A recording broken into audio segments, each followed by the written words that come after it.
Paying for emergency home repairs can be tough, especially if you don't have the cash on hand to handle it.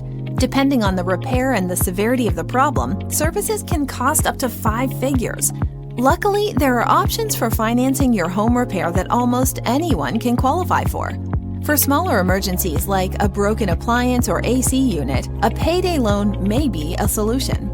These unsecured, short-term loans can get you up to $500 to put towards your home repairs.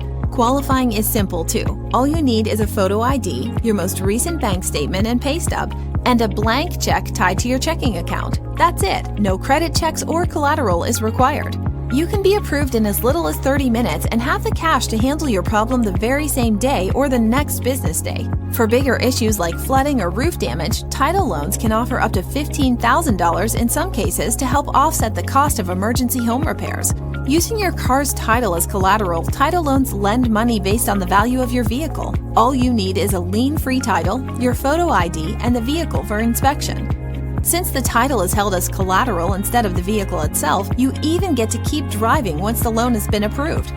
When an emergency comes up and you need money for home repairs, bank loans might not be an option for everyone. Taking advantage of services like payday loans and title loans may be an option for handling the emergency in a timely manner. If you need assistance, start by giving us a call or filling out the online inquiry form on our website today. Be sure to like and share our videos, leave a comment, and click the subscribe button for more helpful videos coming soon.